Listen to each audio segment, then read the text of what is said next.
ఓం సాయిరామ్. శ్రీ సచ్చిదానంద సమర్థ సద్గురు సాయినాథ్ మహారాజ్కి జై. మన సాయి కుటుంబ సభ్యులందరికీ నమస్కారం అండి. ఎలా ఉన్నారు, ఏం చేస్తున్నారు? మీరందరూ కూడా సంతోషంగా, క్షేమంగా, ఆరోగ్యంగా ఉండాలని, సాయినాథుని యొక్క ఆశీస్సులు మనపై ఎప్పుడు ఉండాలని మనస్ఫూర్తిగా ఆ సాయిని వేడుకుంటూ ఈరోజు వీడియోను మొదలు పెడుతున్నాను. ఇక ఈరోజు వీడియోలో బాబాగారి సందేశం ఏమిటి అంటే, నీదని రాసిపెట్టి ఉంది కాబట్టే ఇన్ని రోజులు ఆలస్యం అయినప్పటికీ కూడా నిన్ను వెతుక్కుంటూ నీ వద్దకు రాబోతుంది. కాబట్టి కాదనుకోకుండా నీ దగ్గరకు రాబోతున్నటువంటి ఆ వస్తువైనా, బంధమైనా, ఏదైనా కానీ తెలుసుకొని ఆహ్వానించు అంటున్నారు. మరి ఈ సందేశానికి ఉన్నటువంటి అర్థమేమిటో తప్పకుండా తెలుసుకుందాం. అంతకన్నా ముందు మన ఛానల్‌ని ఎవరైనా కొత్తగా చూస్తున్న వారైతే ఛానల్‌ను సబ్స్క్రైబ్ చేసుకోండి. వీడియో కనుక మీకు నచ్చితే లైక్ చేసి సపోర్ట్ చేయడం మాత్రం మర్చిపోకండి ఫ్రెండ్స్. ఇక బాబాగారి సందేశం గురించి తెలుసుకుందాం. ఇన్నాళ్ళు దూరమైంది నిన్ను చాలా రోజుల నుండి బాధ పెడుతున్నది. అలాగే నిన్ను ప్రతి క్షణం కూడా దాని వైపు ఆలోచించే విధంగా దృష్టి మరల్చినది. అది వస్తువైనా కానీ, లేదంటే బంధమైనా కానీ, ఏదైనా కావచ్చు. ఇప్పటి వరకు నువ్వు దేనినైతే కోల్పోయి ఎంతో బాధపడుతూ ఉన్నావు చూడు, ఆ బాధపడుతూ ఉన్నటువంటి ఆ బంధం కానీ, వస్తువు కానీ మరలా తిరిగి నీ చెంతకు రాబోతుంది. మరి ఎవరనేది తెలుసుకొని వారిని తప్పకుండా ఆహ్వానిస్తావు కదూ! మరి ఈ సందేశంలో ఉన్నటువంటి అర్థం తెలుసుకునేందుకు తప్పకుండా నువ్వు ఈ సందేశాన్ని పూర్తిగా వింటే తప్ప నీకు అర్థం కాదు. చూడు, ఈ చిన్నపాటి జీవితంలో ప్రతిరోజు కూడా అల్లకల్లోలం అయ్యే విధమైనటువంటి ఆలోచనలు, ఆందోళనలు ఇవన్నీ కూడా అవసరం అంటావా? నీ బంధం ద్వారా నువ్వు తెలుసుకున్నదేమిటి? ఇప్పటి వరకు ఎన్నో సంవత్సరాల నుండి నీవు, నీ బంధం ఎంత సంతోషంగా, ఆనందంగా కలిసిమెలిసి ఉన్నారు చెప్పండి. అలాంటప్పుడు లేనిపోని చిన్న చిన్న అనుమానాల కోసమో, లేదంటే అసలు ఏమాత్రం కూడా అవసరం లేనటువంటి వాటి కోసమో మీ ఇద్దరు గొడవలాడుకోవడం, లేదంటే మీ ఇద్దరిలో ఒకరిని ఒకరు అర్థం చేసుకోకుండా చిన్న చిన్న విషయాలకు ఒకరిని ఒకరు గౌరవించుకోకుండా ఎప్పుడూ కూడా గొడవలాడుకుంటూ ఉంటే మిమ్మల్ని చూసి మీ బిడ్డలు ఏం నేర్చుకోవాలనుకుంటున్నారు చెప్పండి. అలా మీరు మీలో మీరే మిమ్మల్ని ఎవ్వరినీ కూడా అర్థం చేసుకోకుండా ప్రతిరోజు కూడా ఇలా గొడవలు పడి చివరికి దానిని పెద్ద సమస్యగా మీకు మీరే సృష్టించుకున్నారు. ఆ తర్వాత ఒకసారిగా ఆ బంధాన్ని మీరెప్పుడైతే దూరం చేసుకున్నారో అప్పటి నుండి అయ్యో! నేను ఆ రోజు ఈ విధమైనటువంటి తప్పును చేయకుండుంటే బావుండేది కదా! అని ప్రతి క్షణం, ప్రతిరోజు కూడా మిమ్మల్ని మీరు ప్రశ్నించుకుంటూ ఇలా చేస్తే బావుండేది, అలా చేయకపోతే బావుండేది అని ఆలోచించుకుంటూ బాధపడటం కంటే, మీరు తప్పును తెలుసుకున్న తర్వాత మరలా తిరిగి ఎందుకు వారి దగ్గరకు వెళ్లి క్షమాపణలు చెప్పుకోకూడదు చెప్పండి? అదేమైనా పెద్ద తప్పా? బాబాగారి సందేశాన్ని కొనసాగించే ముందుగా చాలామంది గురువుగారి గురించి అడుగుతున్నారండి. మనకెన్నో సమస్యలు, అలాగే ఎన్నో ఇబ్బందులు ఎదురవుతూ ఉంటాయి. ఆ సమస్యల నుండి మనం బయటపడేందుకు ఎవరికైనా కానీ ఒక గురువుగారి సలహా ఇస్తే బావుండని అనిపిస్తుంది కాబట్టి, మన సాయిబాబా వారి ఆశీస్సులతో జ్యోతిష్యం చెబుతారండి గురువుగారు. చాలా చక్కగా ఉన్నది ఉన్నట్లుగా మన గురించి, మనం ఏ సమస్య గురించైతే బాధపడుతూ ఉన్నామో, ఆ సమస్యకు తగినటువంటి పరిష్కార మార్గాన్ని పూజల రూపంగా కానీ, పరిహార మార్గంగా కానీ తెలియజేస్తారు. ఇక్కడ స్క్రీన్ మీద కనిపిస్తున్నటువంటి ఈ నెంబర్‌కు కాల్ చేసి, మీకు ఏ సమస్య అయితే ఉందో ఆ సమస్యను తెలియజేసి, ఆ సమస్య నుండి బయటపడండి. బాబాగారి సందేశాన్ని కొనసాగిద్దాం. చూడు, బంధంలో ఎప్పుడూ కూడా ఆనందంగా ఉండేటటువంటి మంచి మంచి పనులు చేసుకుంటూ, వారిని మీరు మిమ్మల్ని వారు గౌరవించుకుంటూ, ఒకరిని ఒకరు అర్థం చేసుకుంటేనే ఆ బంధం నిలబడుతుంది. ఒకవేళ మీలో ఏదైనా కానీ చిన్న చిన్న అనుమానాలు కానీ, లేదంటే ఒకరికి తెలియకుండా ఒకరు ఏదైనా కానీ మనసులో పెట్టుకొని ప్రవర్తిస్తూ ఉంటే, దానిని వెంటనే ఒక రోజు కాకపోయినా తర్వాత రోజైనా మీ మనసులో ఉన్నటువంటి విషయాన్ని వారితో వ్యక్తపరచండి. అంతే తప్ప దానినే మనసులో పెట్టుకొని అసలది నిజమో కాదో తెలియకుండా మీ కళ్ళతో అయితే చూడరు కదా! కాబట్టి అది జరిగిందో లేదో తెలియకుండా ఎవరో ఏదో చెప్పారని చెప్పి వెంటనే నమ్మేయకుండా వారిని ఒక్కసారి అడిగి తెలుసుకోండి. అర్థం చేసుకోండి. చూడు, ప్రతి జీవితంలో, ప్రతి బంధంలో అల్లరి చేసేటటువంటి బంధం ఉండాలి. అలాగే అలక చూపేటటువంటి బంధం ఉండాలి.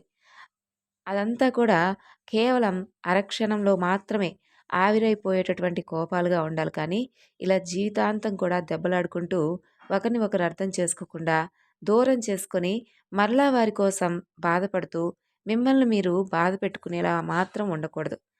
అలాగే మరుక్షణమే కలిసిపోయేటటువంటి అనుబంధమే ఆలుమగల బంధమవుతుంది. కాబట్టి నీ దగ్గర ధనం ఉండవచ్చు. అలాగే అదృష్టం కూడా నీ దగ్గర నిండుగా ఉండవచ్చు. కానీ వాటితో పోల్చుకుంటే నీ దగ్గర నీ అనే నా అనుకునేటటువంటి బంధాలను ఎంతవరకు నువ్వు పొందగలిగావు? వారి ప్రేమను, వారి గౌరవాన్ని, అలాగే వారితో కలిసి జీవించినటువంటి రోజులను ఏ విధంగా నువ్వు పొందగలిగావు? అది అది చాలదా? బంధానికి ఉన్నటువంటి అదృష్టం అంటే కేవలం డబ్బుతోనే అన్నీ కొనవచ్చు అని అనుకుంటారు కొంతమంది. డబ్బుతో కొనలేనివి కూడా చాలా ఉంటాయి ఈ లోకంలో. కాబట్టి ఎప్పుడూ కూడా డబ్బుందనో, లేదంటే మనకు అదృష్టం కలిసొస్తుందనే గర్వంతోనో, మనల్ని మనం ఎక్కువ చేసుకొని, మన బంధాలను మనం దూరం చేసుకోకూడదు. నమ్మకం గొప్పదా? ఇష్టం గొప్పదా? అనంటే నిజం చెప్పాలంటే నమ్మకమే గొప్పది. ఎందుకంటే ఒక మనిషి మీద ఇష్టం కేవలం కొంతకాలమే ఉంటుంది. కానీ ఒక మనిషిని నమ్మితే ఆ తరువాత కలిగేటటువంటి ఇష్టానికి కూడా ఆ ఆయుష్షు 100 ఏళ్లుగా ఉంటుంది. అవునా కాదా? నిజం చెప్పాలంటే మిమ్మల్ని మీరు ఒకరిపై ఒకరు నమ్మకాన్ని ఏర్పరచుకొని ఆనందంగా ఉండాలి. అదేమంటే నా ముందు కూర్చొని దుఃఖిస్తూ ఉంటావు. బాబా, కనీసం నువ్వైనా వారి మనసును మార్చవచ్చు కదా! కనీసం వారిని నన్ను అర్థం చేసుకునేటటువంటి ప్రయత్నం చేసే విధంగా చేయవచ్చు కదా! అని నువ్వు నన్నడుగుతావు. అసలు నువ్వు ఎంత మాత్రం వారిని అర్థం చేసుకొని ప్రవర్తిస్తున్నావు? నువ్వు ఎంతవరకు వారి వద్ద నిజమైనటువంటి ప్రేమను, నమ్మకాన్ని వ్యక్తపరిచావో చెప్పు? అదంతా కూడా ఒక్కసారి నిన్ను నువ్వు ప్రశ్నించుకో. ముందు మనం అన్ని విధాలుగా సరిగ్గా ఉన్నామా లేదా అనేది చాలా ముఖ్యం. కానీ వింతేమిటంటే మనల్ని మనం ఏ విషయంలోనూ కూడా ఒప్పుకోం. మనం చేసేటటువంటి పనులు అన్నీ కూడా సరైనవే. కేవలం మనకు మాత్రమే నచ్చేవే. కాబట్టి మనమంతా కూడా కరెక్టేనని ఎక్కువగా ఓవర్ కాన్ఫిడెన్స్‌తో ఉండడమే మనం చేసేటటువంటి తప్పు. కాబట్టి ఎప్పుడైతే సరైన విధంగా అంటే మనలో ఉన్నటువంటి తప్పొప్పులను, ఎదుటివారి తప్పొప్పులను సరైనటువంటి విధంగా సమానంగా ఎప్పుడైతే చూస్తామో అప్పుడు మనలో ఉన్నటువంటి అహంకారం కూడా బయటకు వెళ్ళిపోతుంది. అసలు బాబా అంటే ఏమిటి? ఆయన్ని మనం ఏ విధంగా అర్థం చేసుకోగలం? ఆయన మనల్ని కంటికి రెప్పలా సదా కూడా మనల్ని రక్షిస్తూ ఉంటారు. మన మనసులో ఉన్నటువంటి బాధను అర్థం చేసుకుంటారు. ఆ బాధను మన నుండి తీసివేయడానికి మన ద్వారానే ప్రయత్నాలు చేపిస్తూ ఉంటాడు. ఒక కాపలి వాడిలాగా ఎల్లవేళలా కూడా మనల్ని ఆయన కనిపెట్టుకుని మరీ చూసుకుంటూ ఉంటాడు.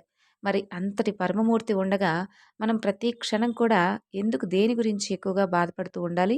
మనకు దూరమైనవి ఏదైనా కానీ, వస్తువు కానీ, బంధం కానీ, ఏదైనా కానీ మనకు మనం దూరం చేసుకున్నవే తప్ప, భగవంతుడు మాత్రం ఎప్పుడూ మనల్ని వారిని దూరం చేసేటటువంటి పరిస్థితులైతే తీసుకురాడు. అది మనం చేసే పనుల పైన ఆధారపడి ఉంటుంది. మనం ఎంత ఆత్రంగా బాబాను అంటే మన వ్యక్తిత్వ విషయాల గురించి అడుగుతూ ఉండి, వాటి గురించి వెంటనే బయటపడాలని చెప్పి మనం ఎంత ఆత్రంగా ఉంటామో, ఆయన కూడా ఎప్పుడెప్పుడు వీళ్ళు నన్ను అడుగుతారా? ఎప్పుడెప్పుడు వీళ్ళు అడిగింది వారికి తెలియజేసేలా చేసి, తరువాత ఆలస్యమైనప్పటికీ కూడా వారు అడిగింది ఇవ్వాలా అని ఆయన కూడా ఎదురు చూస్తూ ఉంటాడు. అది సాయిబాబా వారంటే. అంతులేనటువంటి సహనమూర్తి ఆయన. ఆయన మనల్ని సబూరి అడుగుతారు. మనం ఇవ్వం కాబట్టి ఆయనే మనకు సబూరినిస్తారు. అది సబూరి అంటే. మనం ఇవ్వలేనప్పుడు ఆయనైనా ఇవ్వాలి కదా! ఆయన ఇచ్చి మరలా ఇవ్వు అంటూ మనల్ని మన వద్ద నుండి తీసుకుంటాడు. కనీసం ఒక్క వాసనైనా వదిలిపెట్టు అంటూ మరలా పుచ్చుకుంటారు. అదే సహనం, పట్టుదల. కాబట్టి ఆ సహనం, ఓర్పు ఉన్నవారు బాబాను పరిపూర్ణంగా అర్థం చేసుకుంటారు. మనల్ని మనం అర్థం చేసుకొని, మన తప్పొప్పులను మనం తెలుసుకొని, మన యొక్క బంధాలను, అలాగే మనం దూరం చేసుకున్నటువంటి వ్యక్తులను అంటే ఇప్పుడున్నటువంటి రోజుల్లో ఎప్పుడు దాకుంటామో, ఎప్పుడు పోతామో కూడా తెలియనటువంటి రోజులండి. కాబట్టి ఎందుకు మన అనుకున్న వాళ్ళని దూరం చేసుకోవాలి చెప్పండి? మన చుట్టూ నలుగురు ఉంటేనే కదా మనకు కూడా సంతోషంగా ఉంటుంది. కాబట్టి వాళ్ళెలా అయినా ప్రవర్తించని. కానీ మన వంతు మనం వాళ్ళతో ఏ విధంగా ఉంటున్నామనేది ముఖ్యం. తర్వాత వాళ్ళ మనసులో ఎన్నైనా ఉండనివ్వండి. అది మంచైనా, చెడైనా అది భగవంతుడికే వదిలేసి మనం మాత్రం సంతోషంగా వారితో మన మనసులో అంటే మనం ఏ విధంగా అయితే ప్రవర్తిస్తామో నలుగురితో, వారితో కూడా అదే విధంగా ఉంటే మంచిది.